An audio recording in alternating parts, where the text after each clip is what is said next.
Yo, yo, yo, yo, yo, what is going on, COD Familia? It is your boy BN. Today, we are going to be looking at the secret meeting notes. So, official details have been posted on not only the Discord, but also in game as well.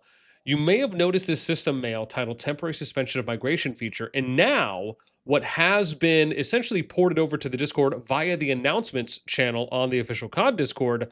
Again, temporary suspension migration feature. I have with me the homeboy Doom. Now, Doom, you were a part of this Hall of Kings kind of group slash dev meetup, and he's going to be with us to give us some clarity here today and give us some additional context on any of the points that we're going to discuss. But Doom, from what you've read so far, it feels like the summary they've given here is more or less everything that was discussed in that meeting. Is that about right? And obviously, we'd love to hear you say hi. Hi, what's up? Doom from 110. Yeah, there was some additional stuff as well that they didn't include in that. That's about the migration closing and the timeline Okay. when they would have it out. So that wasn't discussed in the meeting. Okay. Awesome. So essentially, we have a little bit more then, right? So it's everything here, maybe plus a few more items based on what was discussed in that meeting that happened a couple days ago. Yeah, Okay. and they we had some feedback for them, and we'll go over that, I'm sure, about the banish system. They did put that in the feedback that they just, or the Q&A feedback that we just got. Okay. Awesome.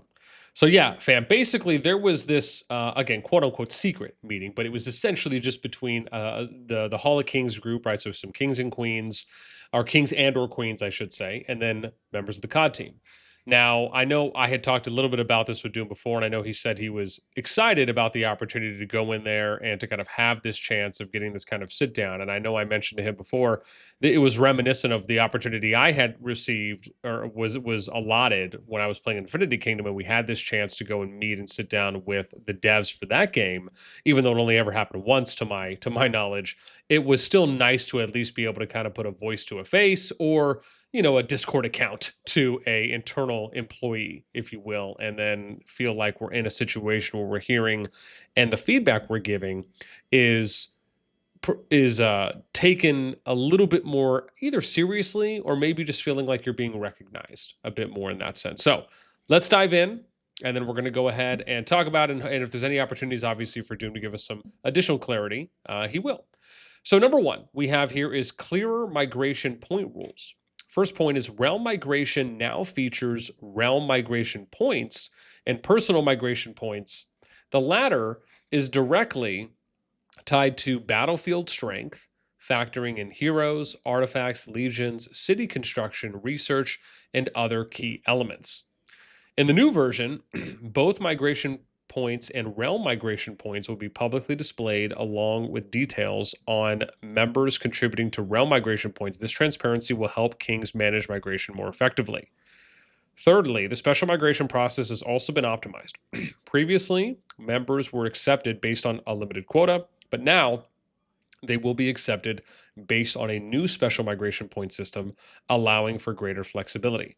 And then lastly, existing special migration spaces will be converted into special migration points at a certain ratio. Additionally, to ensure that the pre-approved migrants can still relocate smoothly, extra special migration points will be granted upon the update. So basically, they're going from a slot number to point allocation, which I imagine is probably going to be something based on power. Otherwise, I'm not sure exactly how else they would do it. So they're going into a new system essentially. Now, is it going to end up being better or not? If the point system is, and again, maybe you can tell us that, dude. Do you know if the point system is going to be based on power? It tells you in the thing. Oh, It's later on? Did I just not yeah, go down no, far enough? it tells you in their announcement. It's heroes, artifacts, legions, city construction, research, and other key elements. But power is probably, is troop amount, right? So that's probably Oh, a I huge see. factor. I guess what I should have asked you is they didn't give a rubric specifically or mention anything as far as any ranges, like 10 points equals this, 5 They point could did. equal They this. did. Okay. They did, and the points that they showed us, they said they were very clear multiple times. Those are likely going to change, Okay. right? They just needed a placeholder to kind of show us. Okay. But yeah, there is different point values for the power for Okay. sure. Got it. So basically these are all the factors that are going to apply to the amount of points that a particular player will be allotted, and that will factor into the amount of points that can be utilized or soaked up from your realm migration points. Meaning an individual will be allotted personal migration points, and then a kingdom, aka realm, will be allotted a bigger number of points, and basically the personal migration points will be taken away from the realm migration points based on the players and how many points they have that would migrate to a kingdom. Is that your understanding of it as well? Yes. Okay. Yes. Okay, fantastic. Now, my thought on this is that maybe this is a little bit better. It may seem and sound a little complicated at first, but the fact is if you're getting kind of a custom point set that is allocated to you and your account, someone who is, for example, like any power level, if in the within the current system, if they're going into a kingdom, you just count as one, right? Unless you're full status, then obviously you'd be able to go in, or if you're above the cap, then you'd be able to go in as a special migration. So to me, this almost seems like it has the potential to be better as a way of making sure that the people's power that's coming in is having a specific number that's associated to either their account strength, if you will. But then again, maybe it could also be one of those things where maybe because it is being too fine tuned, maybe the amount of players that would come in might actually be less than the overall 150 that could be in. Uh, yeah, I guess we'll have to wait and see. What do you think about that?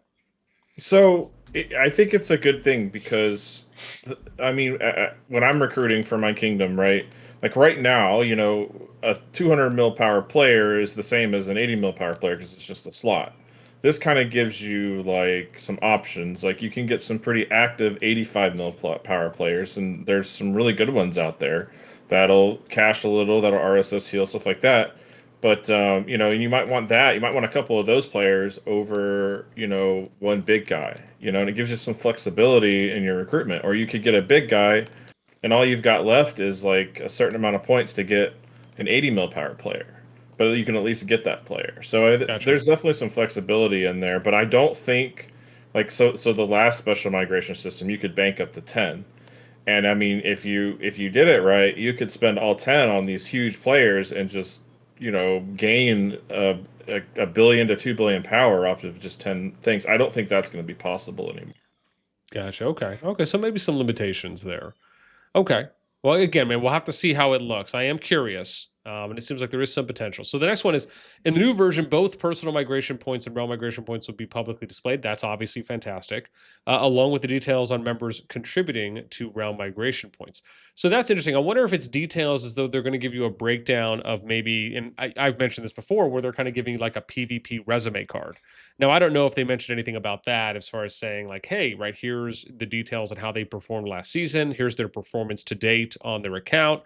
Those things to me seem like they would be great for kingdoms to be able to know, whether it's a king or queen or someone who's a chancellor, etc., that would have access to that information. But maybe this is just as simple as, oh, okay, well, here's the details on your personal points and how they factor into your realm migration points. It does mention the transparency will help kings manage migration more effectively, but I hope that maybe they work their way up to that, where they're kind of giving players these PvP resume cards that or profiles that the king or queen and or the chancellors will be able to look at. Is that something that you would like to see? Like, do you think that would be Yeah. helpful for you to be able to like look at that kind of PvP resume stat line from players Yeah, I coming mean, in? you kind of get a little bit of it already by kills and stuff, but I would like to see what they got in the previous season. Yeah, That would be amazing if I could see that. Okay, were you active last season? What did you do? yeah, Like, how well did you perform? And that would help me really analyze the smaller 85 mil, 80 mil players that are really like wanting a competitive kingdom, but like it's hard to tell. Okay, how well did you do? Did you just hit T5 last season and do really well? Because if you just hit T5 and you've only done one season, your stats are going to look horrible. Yeah. Okay. All right. Next one here. Special migration process has been optimized. Previously members were accepted based on limited quota, but now they'll be accepted based on the new special migration point system, allowing for greater flexibility. Okay. Did they give Yeah. any additional context on that or no? Not. I mean, basically, you'll have special migration points, right? And then each player will be worth a certain amount. Okay. So, Okay.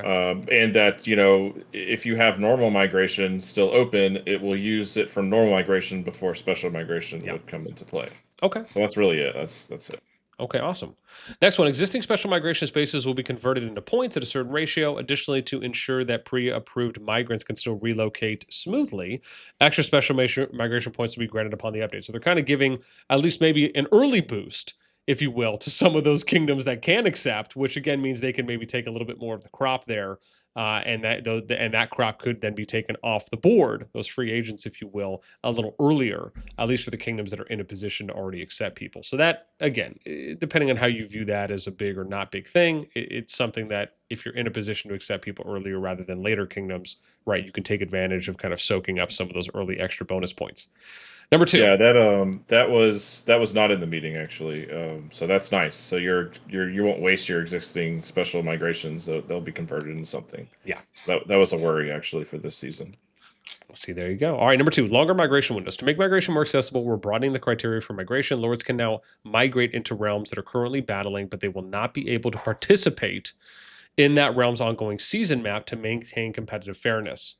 Okay, so this seems like, but they're not be able to. Okay, so wow, oh my god. Yes. So big. wow, this is pretty mass. So they're not stopping anyone from migrating out during a KVK, but quite the opposite. They're now opening up the floodgates even more. Yep. Where now you can you can not only migrate into a kingdom that's in pre-war, but now you can also migrate into a kingdom that's in KVK. So, i.e., you can migrate to a kingdom at any point in time. The only difference here is that if you migrate during pre-war, you're already setting yourself up for the next KVK. But if you migrate during KVK, you won't be able to participate there until the next season. I mean, part of me thinks that's okay as long as they disable the ability for people to migrate out during a KVK. They've stated they will not get rid of that in a previous King Q&A, so that's not going anywhere. Rough but life. So they compensated it by just allowing us to recruit at any point in time. It's okay. It's not what I would. And I'm okay with that. If they're not going to allow people to participate in the KVK, if they migrate into a kingdom mid KVK, I think that's fine. I like that they at least put a stipulation there. But yeah, that sucks that they're not going to remove that other.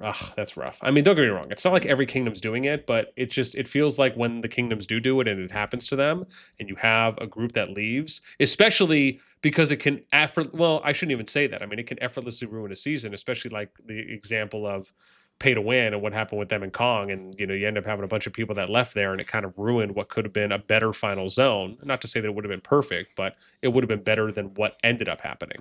Yeah. I mean, that happened to us, like, BTR and left the KVK, and they were very upfront about it at the beginning, but we had already made our allies and stuff, but it was they were doing what's best for their kingdom, but it sucked because it kind of ruined the rest of the KVK for everybody. So I really wish they would prevent that, but they're not going to, and we need to accept that. Yeah, or at least allow them to do it at certain points, like say, even if you don't have to wait till the complete end of the season, at least maybe a week after the final zone opens, right? Even something like that, where you're still giving them some time, a little bit more time than prior to them going to pre-war, but just not for the entirety. Yeah. Okay, number 3, more efficient management methods. A new migration approval system will be introduced, allowing the High King to set power requirements for migration. Only lords who meet the criteria and receive approval will be able to migrate. So this seems like the one thing I and many others have been advocating for, which is just a complete overhaul on that. Everyone has to get accepted and denied. So there's no exceptions now. And I think this is pretty straightforward. I think this is a win across the board. I don't think anyone is going to look at this who's a king or queen of a kingdom and say, oh my God, how dare you? I think this is a net positive, not a negative. Yes, agreed. Because like normal migration right now is a pain in the butt because you have to get like in coordinated with the player, and then open it and then get them in before somebody tries to snipe a spot. So it's very stressful. I can imagine. All right. So this is like so much like needed right now. It's a W. Got it. All right. Next Yeah, one. it's a W. A High King expulsion feature will take effect starting in Season 2, enabling the High King to remove specific members from the realm, excluding the top 150 players from the previous season's merit rankings. Interesting. Expelled members will receive migration permits and dragon tickets to compensate as compensation to mitigate the impact of being removed. Okay. I mean, Yeah, listen, so I'm all for an expulsion system, but from what I heard, it's something like a certain. It's like they get a little bit, but then they still have to get the rest. It's like this isn't like it's not like they're just giving them, a free amount of the total permits that they need to move out. well, okay, so in the meeting they talked about how the king would pay for it. It would be $20 plus the migration costs for the Okay. player. There during the meeting, we were I think pretty much everybody was against that with our feedback. And to the credit of the COD dev team, they really listened to us about it. Now, what they're saying here, it's kind of vague. We don't know It is. if they mean that we're still going to have to pay for it, or they get, like what you were saying, they would get some, or they would get all. We don't really know. But Yeah. one thing's for certain: if they make the king pay for it, players are going to abuse that and try to get free migrations paid, and it's going to be really bad. So I hope they don't go through with that. Like, we're really hoping like everybody in the kings. Yeah. My thing is like, man, players could just hold kingdoms hostage. Like, hey, Yeah. I'm just going to hang out here, or guess what? I'll power up even more until you go ahead and pay for my stuff. Now, my thought on this, and so this is where my idea comes in now to you. Okay. And well, maybe I'll tell you my idea at the end. Well, Okay. let me tell you my idea now. I was just saying it. Okay. So yeah, because I'm gonna go back and forth on this. So, and this is the thing I told you about that we were talking about yesterday, the day before, on someone said something in a VC chat, and then it sparked. I got like this little Jimmy Neutron brain blast moment. Yeah. So what my okay. thought? You remember how initially I was pitching the Truce Island? Like I was pitching Gilligan's Island. Like just Mhm. put them on the island. If they're expelled, they can't affect anything. They don't factor into any kingdom stats. Win-win, right? And then it's just a matter of like they can still do PvE there on the island. They can still participate in any of the ongoing events, right? I.e., or with the exception of not being in an alliance to participate in those, but they can still purchase migration permits, etc. But now I'm thinking to myself, what if what if every single person that got expelled from a kingdom got placed into a separate kingdom? And then that way, like it basically just call it like expulsion kingdom, right? Like, and I'm giving it just a very broad generic name, but that would be interesting. If every single person that got expelled from a kingdom would get ported to this expulsion kingdom, which is just like a regular kingdom, but everyone there are people that have been expelled. And then man. right now obviously, you it could turn into like a battle royale type thing where like, people just start going ham. But I mean, obviously you could also just disable the PvP, right? So it's not like you can't do those things. But anyways, I just want to throw that out there just because it seemed like an expanded idea upon the Gilligan's Island or the Truce Island thing that you could do. And it also doesn't make it seem like they're not able to participate, right? They can still join alliances there, but that kingdom won't be able to participate in KVK or anything, right? So it's like you could do like no PvP, can't participate in KVK, but they can still join alliances there to reap all the benefits, right? So they don't lose progression, right? So like, you're like, it's still kind of I almost feel like it's a better net positive. Anyways, let me continue. Then you can give me your thoughts. Let me speak on that real quick. Just so that was actually brought up in the meeting. Oh, really? And I'm sorry, it was either Sod or Jason that brought it up. I'm sorry, I know it was one of you two, but they brought it up, and it's a Truce Island, and they could go there and they could generate their permits there. Like it's like a kind of like you were saying. Yeah. It's kind of like whoever gets banished goes there, and they can't fight, but they can do darklings and stuff, and they have a way of generating, I guess the alliance points or stuff like that. There was a system for that. Okay, cool. Yeah, man. I mean, because I've been preaching that for a minute, so that's cool that someone said that. I love it. Okay, next. Because I think we only got a couple minutes left, so let's try and jam through. So number 4, Season of Strife improvements. To ensure fairness between newer and veteran Season of Strife realms, we're introducing the following restrictions. Migration limits. Characters that have participated in 3 or more Seasons of Strife cannot migrate into a realm entering its first or second Season of Strife. This rule applies only to realms entering Season of Strife after the update and will not affect current migration plans. Okay, time difference restriction. When applying for migration, the time difference between the current and target realms must not exceed 210 days to prevent power imbalances caused by different timelines. Okay, so essentially it seems like what they're saying is in order to migrate to kingdoms that are coming into SOS, you just have to wait for them to be at their second. What does it say, right? Cannot migrate into realm entering its first or second Season of Strife. Okay, so you have to wait for that kingdom to hit its third Season of Strife. Yes. Once it hits its third, then you can. So it's not saying you can't, it's just saying you have to wait. Which I will say, generally speaking, I'm okay with, because this was something that was always a big problem in Rock, where you had people that kept migrating, big accounts and big players that, and sometimes big groups that would migrate to earlier KVKs and just pub stomp. It just felt like it was a bullying fest, and that was the feedback from some people that said that. So it seems like that's what they're trying to eliminate here by putting that in, so that way you don't have people that have a lot more heroes, a lot more artifacts, war pets, just basically more leveled up of an account going against lower leveled accounts that maybe can't sustain as long. Yeah, that's 100% what they're doing. Okay. That's a good. It's good. It's going to be good for the game. Okay. And again, I'm sure they can tinker and reassess if needed, but I think I think it has the potential to be a net positive and a good thing based on what we've seen from previous Kingdom Builder experiences and feedbacks in other games, such as i.e. HoK. Lastly, we'd like to remind you that to ensure a smooth transition to the new system and prevent data inconsistencies, we will be gradually disabling the current migration feature. Starting March 10th, migration will be suspended for all realms that have just completed a season and are entering the pre-war phase. The new migration system will go live in late March with the update, after which migration applications can be submitted based on the revised rules. Okay. I mean, I wonder why they just can't turn it off and turn it on, but I mean, if you think about the kingdoms that are in pre-war right now, the largest pool is going to be out, so that's not going to affect them. It's really only going to affect maybe a small amount of kingdoms that are going to go into pre-war, which is like the one from pre-strife right now, and then a few others. But this is actually probably the best time to do it, because it means the lowest or least amount of kingdoms will be affected that are going into pre-war by the time this starts. So, well, I guess technically it's already started, because we're March 11th going into the 12th reset now. But I think this is better because migration's already ended for the Gen 2 pool, which is the biggest batch right now that could have been affected. So this seems like a minor thing to me. Maybe 2 weeks until eventually you'll be able to have the things up and running. Okay. And we'll get all these. We'll get the whole patch, right? It's not just migration. We'll know what the influence points are and stuff. No, absolutely. All right. So, Doom, final thoughts. All right. So I'm gonna talk. I'll be 1 minute. I know you gotta get going. So overall, I think the changes are good. The meeting that we had, I think, is a very good step for the game, and I hope there's more of them. I hope that the King's Legendary King group is the community manager for that. There's definitely some more kingdoms out there that we could use in that group for their perspective.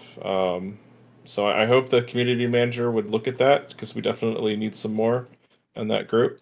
But these changes are really, really good. As an R5 in a large kingdom, this is what we've been asking for a long time. So I'm excited. I'm super excited, and I can't wait for the next meeting. Absolutely, man. No, I think this is probably one of the most unique and creative approaches to kingdom builders, with them kind of changing and basically doing an overhaul to the migration system, and at the same time what it feels like them really listening to the community. And I've said this before, man, I don't know who's been smoking the crack rocks over there, and they just decided we need to puff put that thing down and just get a brand new team in. But again, I don't know if it's a new team or not, but to me it almost feels like there's just a breath of fresh air that has been just seeping in over the past number of months with the Q&As, the dev feedbacks, the Hall of Kings. It just feels like it's been a way bigger net positive for the game, moving in a generally better direction. So I'm really happy to be seeing that on my end. Okay, that is it for us. Doom, thank you so much, man. I appreciate you joining Anytime, man. and throwing in your support as, again, a king from, like we said before, right? Top 5, 6 kingdom as of the latest pool. So it's nice to be able to get some more. Maybe we'll bring in some more people too as well to give us thoughts on feedbacks and Q&As, maybe from different kingdoms going forward. This could be definitely a good idea. With that in mind, that's it from us. As always, until next time, we will catch you later.